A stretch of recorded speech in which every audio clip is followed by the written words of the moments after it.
everybody. Pete Santilli here with a hard-hitting report on an article that came out of ZeroHedge.com. Now, this is how I'm going to hit this and hit it really hard. Here's the title of it. It's out there circulating on the internet. It's titled ISIS Strategy Leak Reveals a Syrian Takeover Plot. U.S. Created a group of very intelligent enemies, it says. But while Western propaganda would like ISIS to appear to be run by religious fanaticism, it instead, as RT reports, this originally came from RT, has been functioning more like a secret intelligence service. Now, this is what I'd like to call out. Ladies and gentlemen, do not be deceived by organizational charts thinking that you should be fearful of this entity. The entire reason why this chart was put out there and translated as follows was because ISIS was fabricated by the intelligence services. And I'm going to prove that. I have documented proof that in fact is the case. We already know a couple of people high up in the presidential administrations, as well as the media has been also admitting some things about the leader of ISIS. We'll get to that momentarily. But look at this chart right here. Draft for a secret service structure for the Islamic State. For the first time, the Haji Bakr documents now make it possible to reach conclusions on how the IS leadership is organized and what role former officials in the government of ex-dictator Saddam Hussein play in it. Above all, however, they show how the takeover in northern Syria was planned, making the group's later advances into Iraq possible in the first place. Ladies and gentlemen, this organizational chart smells of American organizational corporatism. Okay, here at the top, it says the Emir of Security Division for a region. Regions and divisions and security departments, surveillance, these are all terms that basically the intelligence operatives that want you to believe that these fanatical religious Islamists are very, very well organized so that you can combat them by sending billions, if not trillions of dollars to their military-industrial complex. Now, we do know with absolute certainty, as was published here on Washington'sBlog.com, 42 admitted false flag attacks. I'll provide a link to this thing. If anybody out there thinks that false flag attacks, basically just creating terrorism and blaming it on another country, whereas the U.S. intelligence services and our government sanctioning it will create an event and then blame it on our enemy that we go after. That way, we Americans just put money into a bucket. We're fearful, and we help support the military-industrial complex. I'm going to go down here to, I think it's number 32. This is interesting, okay, because when I first looked at this, I was very struck by it. It said former Department of Justice lawyer John Yoo suggested in 2005 that the U.S. should go on the offensive against al-Qaeda. And I said to myself, I said, really, did a justice lawyer, John Yoo, really say that? And I actually did some research. And let me show you this, okay? Blame it on al-Qaeda. I'm sorry, not that one right there. There it is. Going on the offensive. Published in the Los Angeles Times in 2005, July 13, 2005, by John Yoo, a law professor of UC Berkeley and a former administration official. This is what he writes in his own words. Another tool would have our intelligence agencies create a false terrorist organization.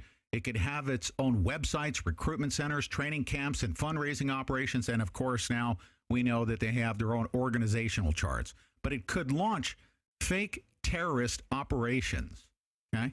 Could launch fake terrorist operations and claim credit for real terrorist strikes, helping to sow the confusion within al-Qaeda's ranks, causing operatives to doubt others' identities and to question the validity of communication. So here we are with a presidential administration official and attorney suggesting launching fake terrorism that you're basically paying for. Okay. Now there's a CBS News article here, and I'm just going to play maybe an excerpt of it. But the leader of ISIS himself, listen to this. Forces attacking the Iraqi government have declared their territory a new country under strict Islamic law. Their leader is becoming, in effect, the new Osama bin Laden. Elizabeth Palmer has learned more about him. In this elaborately produced video released by ISIS in May, there's a glaring omission. Among the fighters and the ISIS faithful, we see not a single glimpse of their leader, Abu Bakr al-Baghdadi. In fact, there are only 2 known photographs of the man born in Iraq in 1971 who now controls the most extreme Islamist army on earth. And that's no coincidence, says Firas Abi Ali, a Middle East analyst. You don't survive for a very long time in this kind of business if everybody knows your name and knows your face and knows where you stay. In 2005, during the U.S. occupation of Iraq, American soldiers arrested al-Baghdadi. But when the military closed its Camp Bucca prison, Baghdadi was handed over to the Iraqis, who let him go. That's right. They'd let him go, ladies and gentlemen, because he was an intelligence fabrication to lead ISIS. And that, in fact, is with plenty of research that you can do on your own. You can go determine this on your own. I've already looked up the Los Angeles Times article myself, where John Yoo admitted that one of our tools of intelligence agency would be to create a false terrorist organization. This, as far as I'm concerned, as of July 13, 2005, was in fact the birth of ISIS.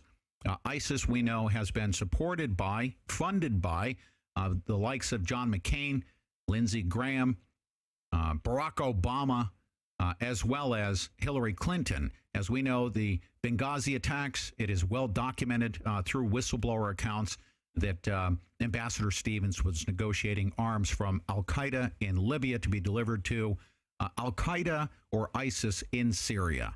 So this entire hoax here, and here's my point about this article that was published by RT and republished by Zero Hedge. If the intelligence services really had this information about an organizational chart, ask yourself, why would they want to, if they had acquired this, why would they want to broadcast this, especially to those underlings that may not have access to this organizational chart? This has been easily communicated throughout the world to the organization itself, those that may not have even seen the formal organizational structure. But thanks to our intelligence services, they have broadcast it to the entire ISIS organization, even some people that have not seen it. But guess what? It wasn't intended for those people or to display that we caught them red-handed with documentation. The entire reason this thing was broadcast to the entire world today is because they want you to remain fearful. They want you to continue to support the effort to go after ISIS. But we should all know through some deep research and basically just, I guess, just reading the front pages of our news headlines sometimes from time to time. We hear John McCain, Lindsey Graham. We hear members of Congress that are supporting ISIS that did so in their effort to support the moderate ISIS Islamists that were fighting against Syria. We know that we funded them. They're an intelligence creation. And this document right here proves that the intelligence services published this stuff mainly to keep the fear of the American public going so that you pull money out of your wallet and give it to the military industrial complex. All right. Food for thought. Here's proof and documentation that they just want to keep us fearful. They want to show us that, ISIS intends to take over Syria and take over the entire Middle East. Ladies and gentlemen, hang on to your money. Do your absolute darndest, especially to hide the cheese from the IRS. Set up a business and legally do all of your write-offs, because any money that you're giving to them in the form of taxes is going towards supporting this organizational chart that was essentially fabricated by the intelligence services.